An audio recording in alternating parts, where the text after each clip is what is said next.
Hey folks, it's Ardwulf. Welcome back. We're going to talk again about Wargaming storage solutions.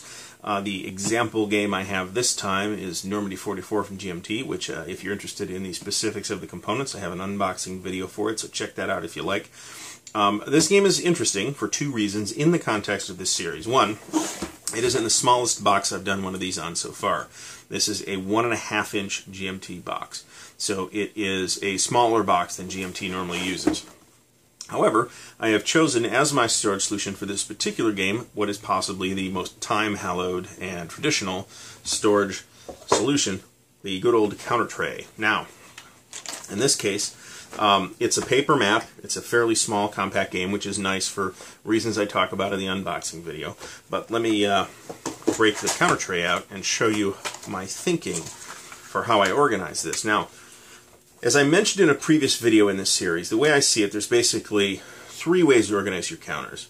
One, put them all in a big bag and figure it out when you play. And I say there are actually games that works with. Most of the types of games that I buy are not that kind of game. The other two methods are organize it so that you can find stuff as you play and you can fish counters out as needed, or organize stuff to speed setup, and that's the methodology I used with Normandy 44 here. So we have, as you can probably see if you're at all familiar with the game, we have our Americans, British, and Axis, and Canadians are in with the British. The way I set these up is the first compartment in each row, and actually the first two compartments for the Germans, are those components which start on the map at game start. So these German units start in various hexes, which are marked on the counters, and these Allied units for the British, Americans, and Canadians start in the invasion boxes. And then I have different types of markers here. These are cadres for the Americans, cadres for the Germans. We've got some markers at the end here, some for fortresses and strategic moves and stuff, and we've got some general game markers across the bottom. These additional German units are units that enter play in the reserve. So I actually needed 6 compartments. These are 20 compartment trays. This is a fairly typical counter tray. I know that GMT makes their own counter trays, and actually the local game store has a stack of them on the shelf. So if I need more counter trays, that's where I'll go with the GMT counter trays.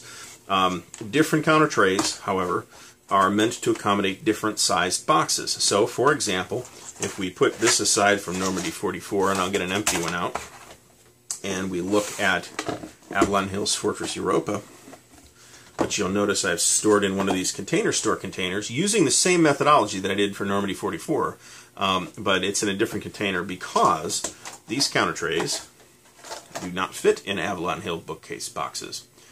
Height-wise, they're perfect, but like physical dimension-wise. Now, I could cut this down, but the fact is, I haven't bought counter trays in probably 10 years. I bought a case of counter trays from the gamers back in the day before they got absorbed by Multiman, and honestly, I'm still using those. So I have no reason to buy counter trays anytime soon. And a lot of my games nowadays are not stored in counter trays, so I'm using even less of these than I expected to use at the time.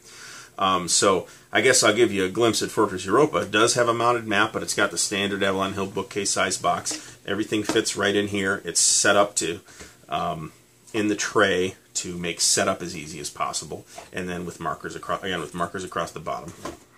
So that's a storage solution for Fortress Europa and for Normandy 44. Now the counter trays that Chessex makes, I believe will fit in Avalon Hill boxes. Now the trouble with those is they don't have it's not two-part construction. It's one piece with a hinge.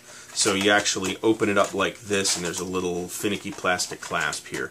I don't like that because they'll actually sit open like this, and then if you bump this, for example, then you got another catapult going on with pieces all over the place and a big mess to clean up. So I'm not a huge fan of those counter trays. I guess I could come up with an alternate solution, or I could cut these down, but in this case, I've got a bunch of these plastic containers that I use. So hopefully, once again, this has been a useful video on how to store your wargame components, and I will see you next time.